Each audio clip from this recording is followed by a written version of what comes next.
Great. So we have a sort of final question for you all, and this is sort of in the spirit of, Aristotle once said, we love our teachers, but we love the truth more. So sort of in that spirit, we have sort of a question about where you all sort of generally assess Richard M. Frank's work. Do you see where as sort of dated over time? Does it fall short in some ways? So this is about maybe gaps in his scholarship, sources maybe he ought to have used that he didn't. These are maybe also historical or philosophical or theological questions he failed to address in the text he was looking at. It's just also a question about his assessment of Asherism, which we've actually been touching on already, and his characterization of it in regards to Avicenna. And this might be something as specific as, did he understand the Asherite notion of taqlid correctly? Did he characterize that right? Or did I miss something there? And was he, at the end of the day, was he right about Al-Ghazālī's adaptation of Avicenna's cosmology? You can take any part of that or pass,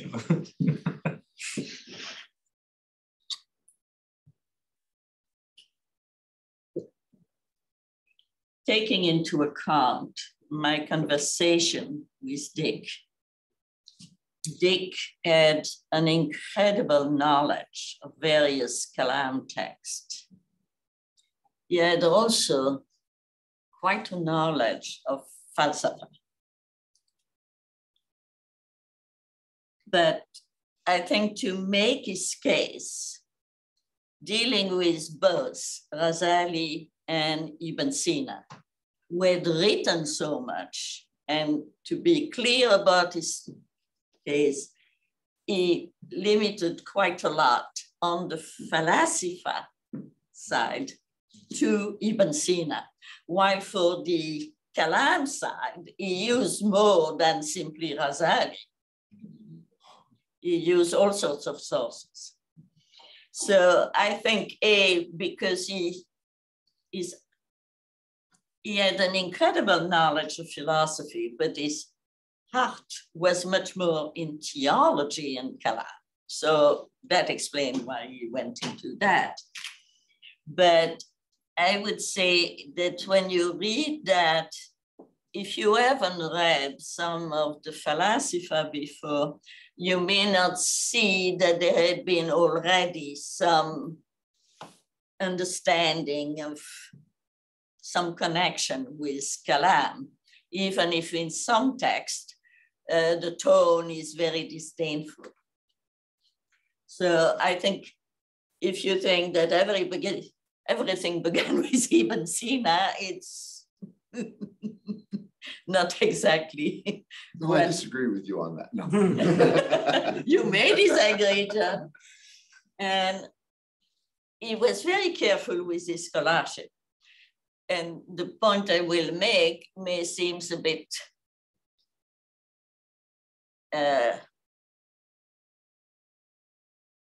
I don't want to be at all nasty. It's simply that I am very curious to know what Dick would have said if he would have taken into account an article by Julian Sens, which in 1986 had argued that the Makassid were mainly based on the Danishmani. And for you who are much younger, you don't remember the time when it was very slow before you could know what had been published. No, it's very easy. You can quickly have the information, but I can tell you at that time, and also something, the importance of titles, because a title may reveal what is the main of the article, but not some very important other step that's taken is I am very mad at the website of some journals that give me the table of contents, but not a little abstract, because sometimes titles are very puzzling or do not really explain all that is interesting in that. And that is not clear simply in looking at the title. And the famous article of Jules Jansen's is, the title of that was simply Avicenna Danish Nami, a text that needs to be edited again. But that didn't tell you that in it, Jules makes the point that basically the text of the Macassar is basically a translation of a text of Ibn Sina. It's not Ghazālī summarizing in his own words, so to speak, what he learned on reading the Falasifa. And of course, that is a lot of issue. I would have liked what unpublished comment Dick would have made when he would have realized that. I think the unpublished comment would have been quite interesting. Colorful, perhaps. Knowing Dick. And also, I don't think it would have changed anything to his basic thesis. It's not an enormous problem or anything like that. But I would have been curious to see how he would have integrated that in his general approach. So I know he was very careful to try to have all the bibliography, but you don't know how things have changed. I mean, if you had to wait for Daiber's bibliography, you had to wait years before you would have all. And even if you think of Jules Jansen's bibliography of Ibn Sina, it's always years behind. The advantage, of course, is that Jules comments on any items, and it's incredibly complete. If you go to Jules' house, all the top of the house is simply things on Ibn Sina. So I can tell you that. So I think the completeness of what he did and the courage, because when you think how much Ibn Sina had written and how much he used, and the same for Ghazālī, it's quite an enterprise. And the editions were not always very good. So he had sometimes, I think, to scratch his head to know what to do with the text. So I think his enterprise was amazing. Yeah. Yeah. So I have nothing to say about the sources that he should or should not have used. I can say a little bit about problems that would have been, and actually they've already come up in very real senses in both what Toby and what Frank has said. I mean, in these works, he does, Richard did sort of emphasize secondary causation. He talks a little bit about, given the, what looks like the sort of atomism that Ghazālī held. If you talk about a single atom, it's not a body, so it is immaterial. So he was trying to make these sorts of moves. But what you don't hear about from Dick Frank is this very issue of the eternity of the world. I mean, and that's I mean, at no point does Ghazālī give way on that one. And I think, it would have been very interesting to hear much more about how he's trying to reconcile that. Having said that, I can say, so, Ibn Sina takes into, he realizes that his theory of creation, it does seem to leave God as just sort of acting like a force of nature. And so there in the metaphysics, he lays out a compatibilist theory. What does it mean to act, allotted, by volitionally? Well, as long as you know you're doing it, nothing's forcing you to do it, and you consent to what you're doing. So you're doing what you want, then it's a free act. Al-Ghazālī just wasn't going to have anything to do with this particular view of what, being irada was, a free will. And for him, he was a libertarian free will theorist. You better have choices. God has to have choices. And so at least this issue of, creating at some moment in time, you get rid of that, you get rid of, will. And that was something. And so, you look at what Al-Ghazālī does, it's that really first very, very close analysis of what will is, the idea of being able to distinguish between indiscernibles and everything else. And here I actually do like Tusi. Tusi will come around and say, yeah, the issue really isn't about the eternity of the world. The issue really is about whether God has a free will to choose among different options. And that's not there in Avicenna. And I would love to have said, just Richard just doesn't say it at all. It would be like, it's like, we're going to talk about science and religion in the United States, and I'm just not going to talk about evolution. No, you can't do that in some ways. And then the other one, he talked a little bit about the afterlife, Dick Frank does, but this other big one, God's knowledge of particulars. I don't think that there's very much in the work there. And again, I think what you can find out is, yes, he was drawing on Avicenna very richly in certain elements, but there's still there's a number of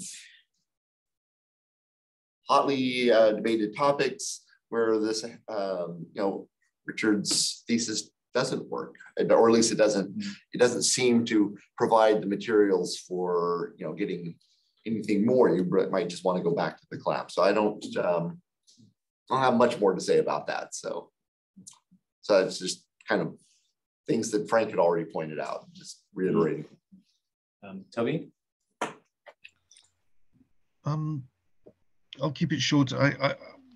I think simply that scholarship moves on. Huge fields are opened up, more work is done. I think silly generalization, but in Richard Frank's paradigm, it's a bit of a one-way street. It's Avicennism intruding on Ash'arism, Kalam.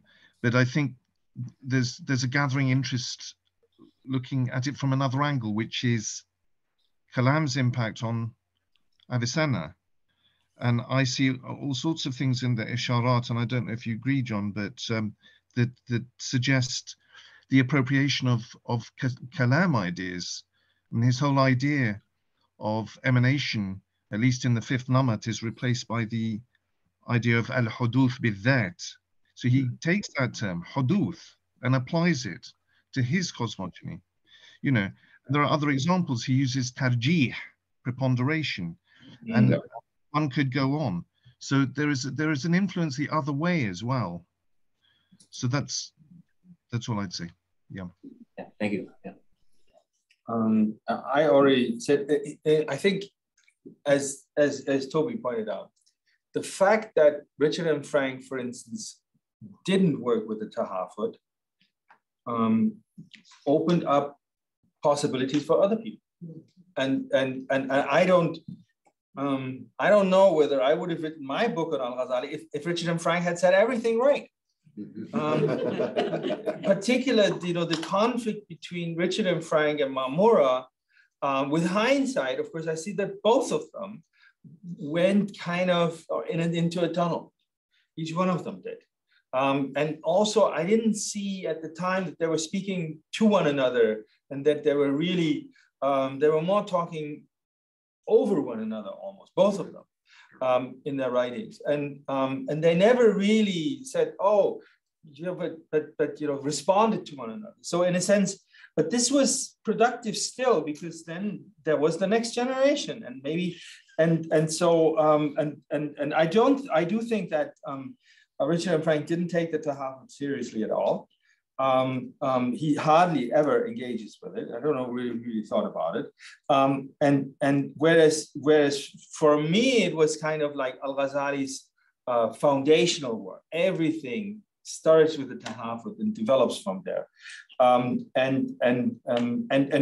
we probably both, and here comes my word to the next generation, we probably both underestimate Al-Ghazālī Sufi works, particularly the smaller Sufi works. You know, Siraj al-Muridin, Miraj Salikin. See those? I don't even know the titles very well, right? So these are the three small texts on Ma'rifah that were already available. Exactly. They hardly anybody knows these texts, right? Miraj al-Abidin or something like that. All these things, this Bidayat, all these texts in this case, there is still so much to be done. So there's such a rich tradition there. And as I said, the fact that the previous generation hasn't worked with them opens, of course, up lots of possible subjects for dissertation. Hope somebody takes it. Take notes, yeah.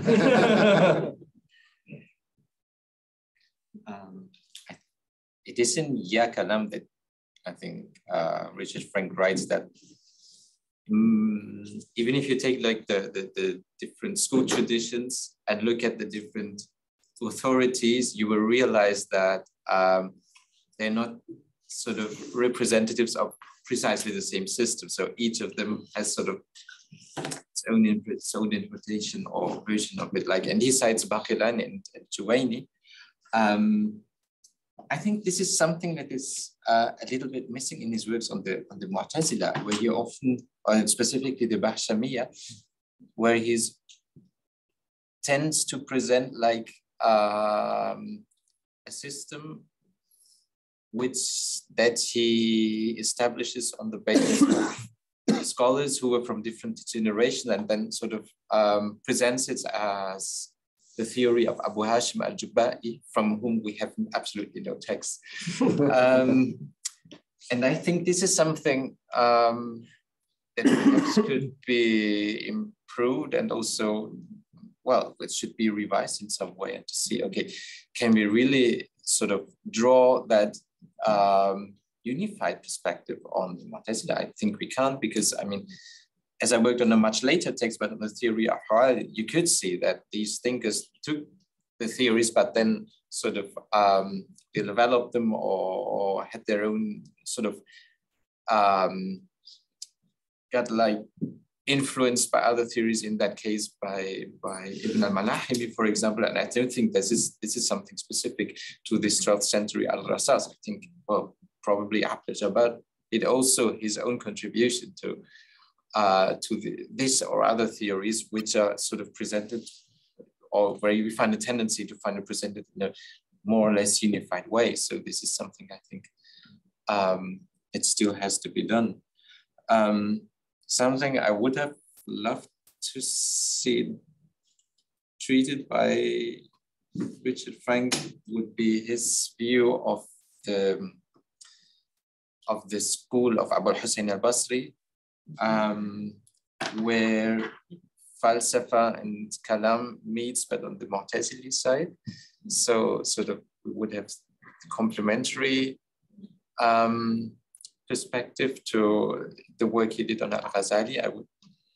It would have been great if he could have done that well, but unfortunately he didn't. And also, I mean, these texts were discovered quite late. I mean, the Mu'tamad was published in 90, but I think the most crucial text, the Tuhfat al-Mutakallimin, only appeared in 2006.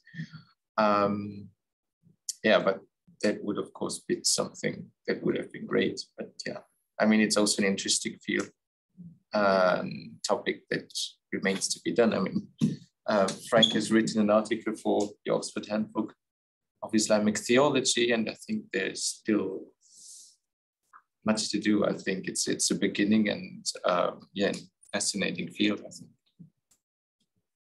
So we actually have some time. I actually want to, if you all will indulge me, if anyone here has questions, I want to leave the next 15 minutes for asking sort of questions to the panel. So if any of you all have questions you want to add to what Aseel and I have been asking, like, yeah. Here's one. Okay, sure, yeah. There's a question from Mariam Atar. Did Richard Frank engage with the work of George Purani? Oh, yes.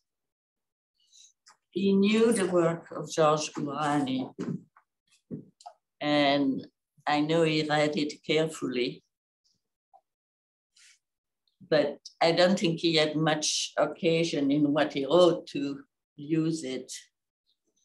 But he had respect for George Purani, though they weren't exactly on the same wavelength.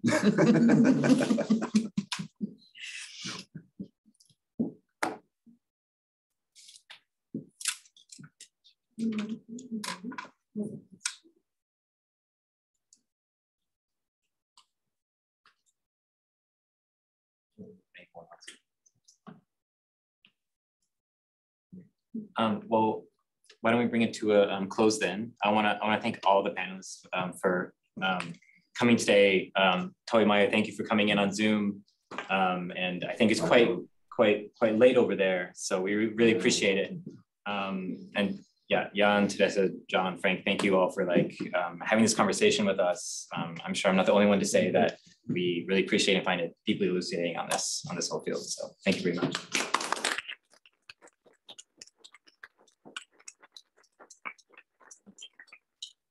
We want also to thank Michael. Let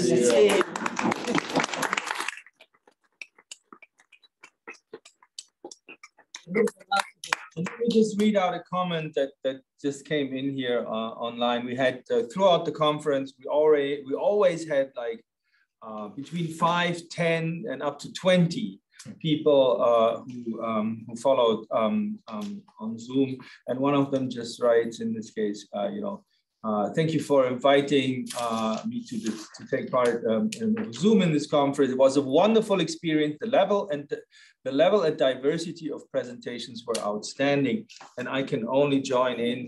I thought this was really very rewarding from my perspective, and I thank all of you for making the long trip. Some of you came from as far as Karachi. I think that is the first, but many of you, we have Mariam, you came from Europe. Jan also came from far away. But even those who came from closer, relatively, they endured travel and hassle, and of course, flying these days is always stressful. So I'm very grateful for you that you have made the way